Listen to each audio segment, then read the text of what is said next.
इसमें भी ना गिनती की चीजें हैं।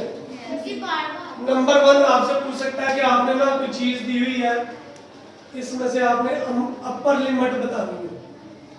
उर्दू में इसको कहते हैं बलाई कीमत। क्या कहते हैं? बलाई। फिर आपसे कह सकता है भाई लोअर लिमिट बताएं। क्या बताएं? लोअर लिमिट यानी जेरी कीमत। फिर आपसे पूछ सकता है इसका साइज क्या है। क्या है बेटा? साइज को भी साइज ही कहते हैं। ठीक है। नंबर 4 आपसे पूछ सकता है कि अरिथमेटिक मीन निकालें। इसको बोलते हैं साबी औसत। क्या बोलते हैं? साबी औसत। एम या अरिथमेटिक मीन। फिर आपसे कह सकता है जी मीडियन निकालें। इसको कहते हैं वस्तानिया। फिर आपसे कह सकता है जी मोड निकालें। इसको कहते हैं आधा। सिर्फ ये चीजें। ठीक है। लो जी, सबसे पहले आपको कोई टेबल दिया होगा, अगर टेबल ना दिया हो तो ऐसे कोई वैल्यू दी होगी 29 और 37। आपसे पूछेगा इसमें से अपर लिमिट कौन सी है, तो सबसे बड़ी वैल्यू उसकी क्या कहलाती है बच्चे? Upper limit. और ठीक है। और जो छोटी वैल्यू होती है उसकी क्या कहलाती है? Lower limit. समझ आ गई? और अगर साइज है तो इसको गिन लेंगे, 29 से 37 तक काउंट कर लेंगे। गिने कितने आ गए? 9 है। तो इसका साइज कितना आ गया? 9। समझ आ गई? यस। अब की बात है, फिर से देखिए 4 और 9 की लोअर लिमिट बताइएगा क्या है? लोअर लिमिट क्या है इसमें? 5 है नहीं? ये क्या है? 4। और अपर लिमिट क्या आएगी? 9। क्या आएगी? 9। और साइज क्या आएगा? गिन ले 4 से 9 तक।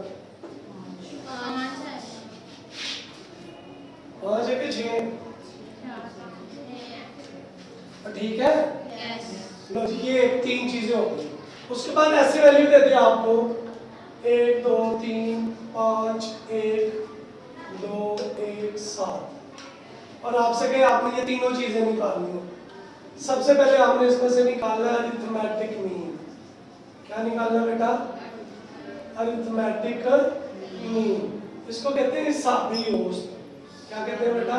हिसाबी औसत। इसको एसएसआर करते हैं, तमाम वैल्यूज को जमा करना है और उनकी तादाद पे डिवाइड करना है। यानी ऊपर जितनी वैल्यूज होंगी उन सबको जमा करके इनके जो टोटल नंबर्स है उस पे क्या करेंगे? डिवाइड करेंगे। तो आइए क्या लिखेंगे? 1 + 2 + 3 + 5 1 + 2 + 7 डिवाइडेड बाय 1 2 3 4 5 6 7 और 8। समझ आ गई? ऊपर सबको जमा कर लें। क्या आता है?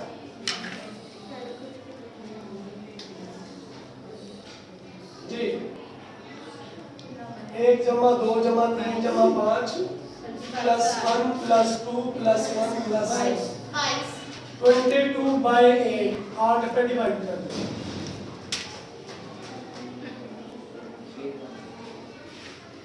2.75। समझ आ गई बात? इसी के अंदर से जब आपसे कहे कि आपने आधा या मोड निकालना है, तो जो चीज सबसे ज्यादा दफा रिपीट हो रही होती है ना, वो इसका मोड कहलाता है। तो सबसे ज्यादा दफा क्या आता है? तो इसका आधा या मोड कितना आ जाएगा?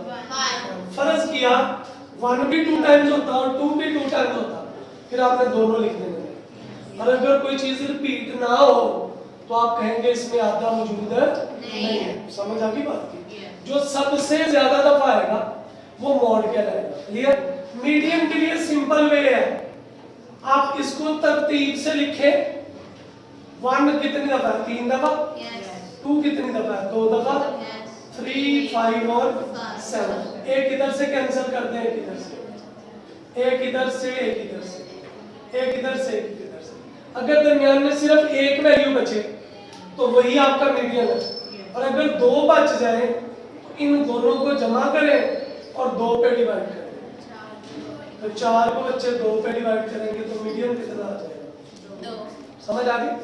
यानी बस यही इस चैप्टर में से चीजें आ सकती हैं। अरिथमेटिक मीन के लिए क्या करेंगे, सबको जमा करेंगे और उनकी तादाद पे क्या कर देंगे, डिवाइड कर देंगे। क्लियर।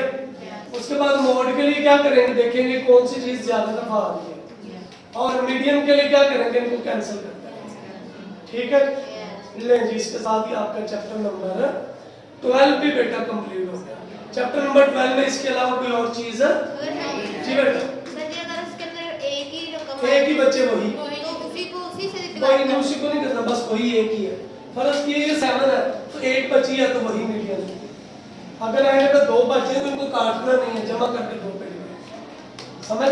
कैसे? फॉर एग्जांपल ये होती है वैल्यू 3 5 7 9 11 15, ठीक है, 17। अब पहले सबसे पहले इसको तरतीब से लिखना जरूरी है। ये काटो, ये काट दिया, ये कट गए, ये कट गए, ये बच गया, तो यही आपका समझ आ गई बात? ले जी, चैप्टर नंबर 12 भी आपका कंप्लीट। अल्लाह से दुआ है कि आपको मेहनत करने की तौफीक दे, आपके तमाम इम्तिहानात में आपको कामयाब करे। नोट कर लें, एक चैप्टर रह गया, वो करके भी लो क्वेश्चन।